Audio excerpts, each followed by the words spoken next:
ज्यावेळी आरक्षण भेटत होतं इतर समाजाला त्यावेळी मराठ्यांना देण्याचं काम केलेले।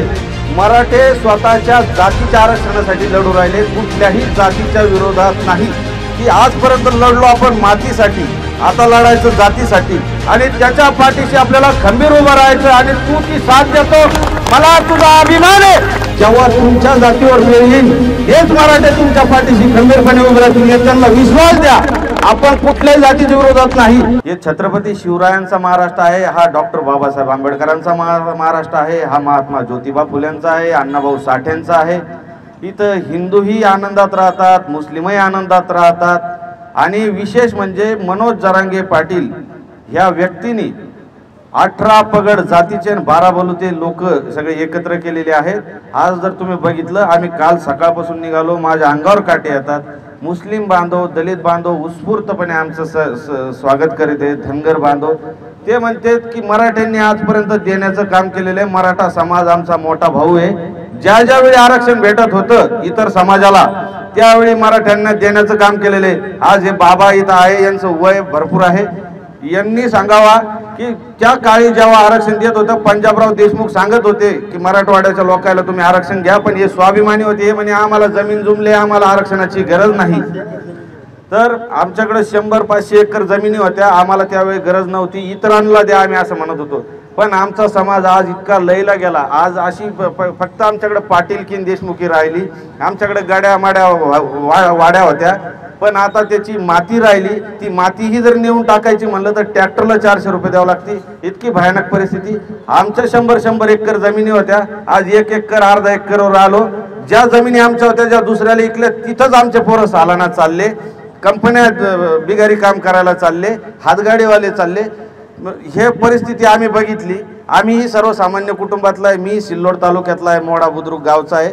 पण एक सांगतो की आजपर्यंत लढलो आपण मातीसाठी, आता लढायचं जातीसाठी। याचा अनुभव कधी आला मला, तुम्हाला महाराष्ट्र ओळखतो का जग ओळखतं ते घेणं देणं नाही, तुम्हाला तुमचं गाव किती ओळखतं हे महत्त्वाचं आहे।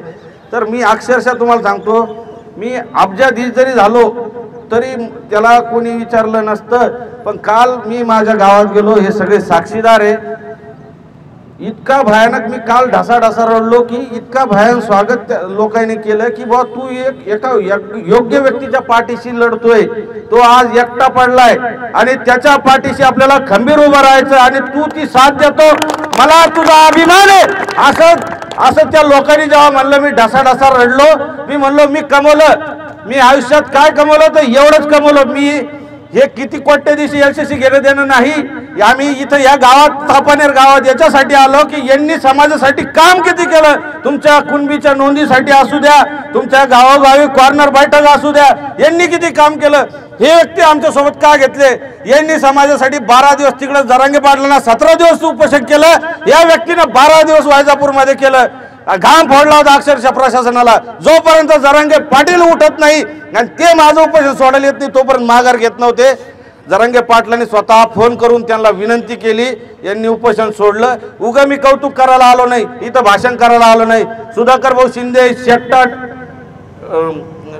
टावरवर चढले होते 7 दिवस, ते म्हणले जोपर्यंत मनोज जरांगे पाटलांचं आंदोलन म्हणजे यश मिळत नाही मी खाली उतरणार नाही। 7 दिवस वर होते, मी गेलो, भेटलो, लाईव्ह केलं।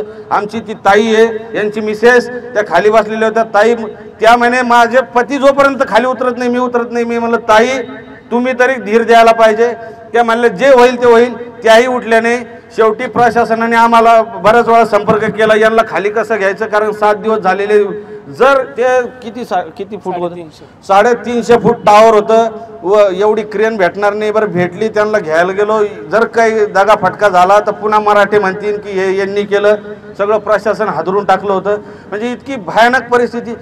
आपला समाज एक ह्या जरांगे पाटलांनी केला। 400 वर्षानंतर छत्रपती शिवरायांनंतर आज सगळ्या जाती गुन्ह्या गोविंदाने नाचतात। हे 2-4 जर नाचके कांदे सोडले, हे जाती भांडणं लावायचं काम करतात। पण आज आपण इथं या चौकात बी बघू शकतो, सर्व जाती धर्माचे बांधव एकमेकाला राम राम श्याम श्याम सलाम वालेकुम आदाब करतात, गुन्ह्या गोविंदानं नांदते, असं वातावरण नाही। पण शहराला काय होतं, आणि हे सोशल मीडिया सगळ्यात घाण आहे। पहिलं चांगलं होतं, आपलं एक पत्र लिहायचं, पत्र लिहिण्यास कारण की बाकी सर्व ठीक आहे, एवढ्या ओळीत सगळा विषय होत होता। ते 7 दिवसांना जायचं. पण हे असं झालं की इथं जर माझा एक शब्द चुकला किंवा कोणाचा चुकला तर एका मिनिटात हे संपून टाकतं माणसाला. तुम्हाला फक्त एवढी विनंती करतो, हे जातीचं जे वाद आहे ना, जय शिवराय.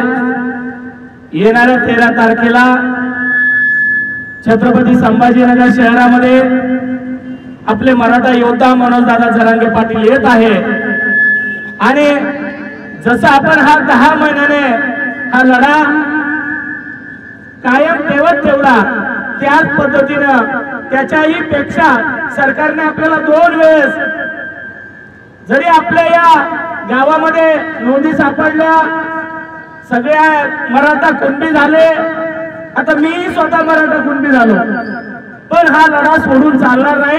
तर आपल्याही सगळ्या सोयऱ्याला याचा लाभ मिळाला पाहिजे, यासाठी आपल्याला पुढील लढा लढायचा आहे.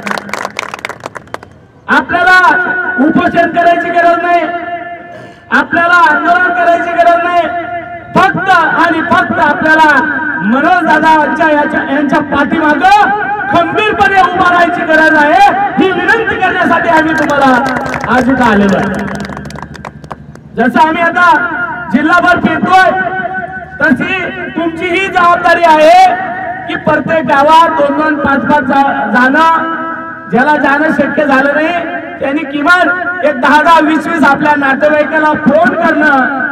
दररोज आपल्या फोनच्या स्टेटसला आपण इतर गोष्टी ठेवल्यापेक्षा या आरक्षणाचे, मनोजदादाचे आलेले बॅनर, येणाऱ्या 13 तारखेचे कार्यक्रम आपण दररोज स्टेटस वरती ठेवावे, फेसबुक वरती ठेवावे.